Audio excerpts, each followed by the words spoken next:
Flashback to the disaster that was Stephanie White at Vanderbilt.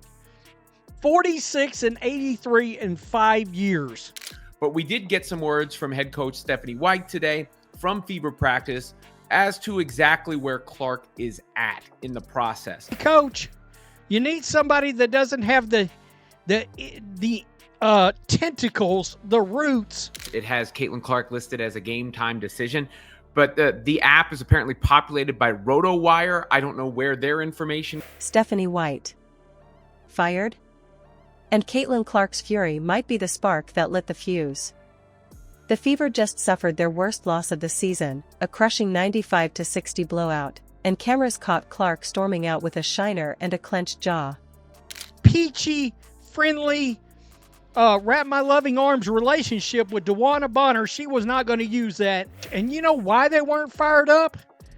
Because there's no way in hell Stephanie White was going to ignore her to fire this team up.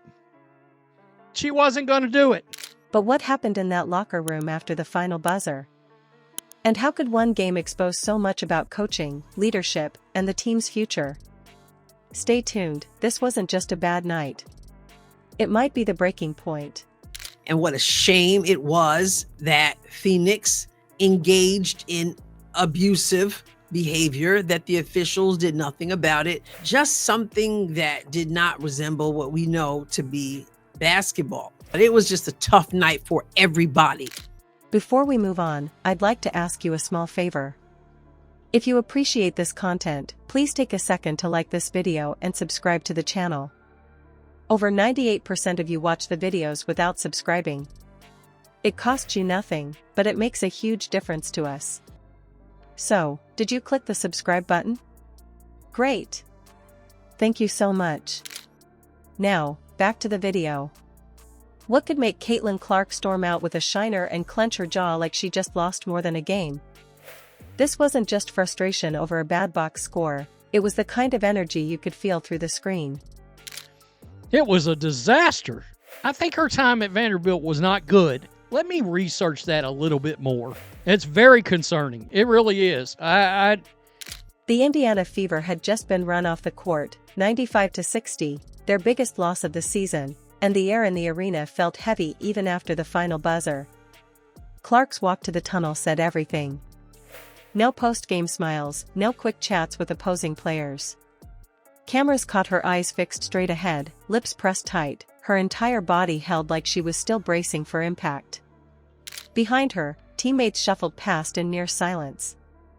There were no speeches, no group huddles, just the sound of sneakers squeaking toward the exit. The numbers were ugly. They gave up 42 points off turnovers and second-chance plays alone. On defense, it looked like the assignments just evaporated. The Mercury had open lanes, wide looks, and the Fever's rotations broke down possession after possession. Get galvanized, get cemented together, get fired up to try to help Sophie win? Nah. The team went out there. Sophie's the only one that showed up. As far as I can tell, the coach didn't even show up. But seeing that she had a black eye, some say even a busted lip, we can see why she got a little chippy. She let the nonsense on the court fuel her. It got really chippy at one point. Sophie Cunningham, however, was a bright spot. I mean, she came, she brought her game. Sophie Cunningham stood out, still diving for loose balls when the score was already lopsided. She kept shooting, kept barking out encouragement, while others looked drained long before the fourth quarter ended. That contrast was hard to miss, one player refusing to let the game die, while the team's overall energy faded. You've seen this kind of moment in sports history before, when a star's frustration becomes the loudest part of the night, even louder than the scoreboard. Sometimes, it's the signal that change is coming at the top. And when the coach walks into a locker room like that, facing that level of silence, something shifts. Both are out for the rest of the season because of injury. Horrible screens that were not called as moving screens, though they were just. And what a shame it was during the same game against the Phoenix Mercury, a game that I talked about in a... Was this the moment Stephanie White's job became impossible to save? Because if one night can trigger this kind of collapse, what coaching decisions had been setting it up all along? Why would a coach bench the hottest shooter of the night and still expect to win? Sophie Cunningham hit more than half her shots in the first half, kept the offense alive when everything else was flat, and yet when the third quarter started, she was on the bench. Instead, Lexi Hull was in her spot. It was like keeping your only working engine in the garage and deciding to ride a broken moped across the country. You just knew it wasn't going to get far. That was only the start. People are getting injured, harsh injuries, like they had experienced even that same night. Don't ever want to see anyone be injured on any team. I feel like there's been a lot of injuries this year in the W, harsh ones, I think. Aaliyah Boston couldn't find her rhythm, missing looks she usually makes, and Kelsey Mitchell was cold all night with turnovers piling up. But instead of changing things up, the rotations looked stuck on autopilot. Players who showed sparks off the bench barely stayed in long enough to make an impact. Tasha Howard, one of the team's veterans who can steady the floor, was benched early. From there, the Fever's shooting only sank. By the end, they were at 34% from the field, just 23% from beyond the arc, and they missed almost half their free throws at 53%. It wasn't just bad, it showed no signs that anyone tried to fix it mid-game. On the boards, it was ugly too. Out-rebounded 44-32, the Fever didn't look ready to battle inside. The Mercury grabbed extra possessions at will. That gap doesn't happen without a breakdown in preparation and fundamentals.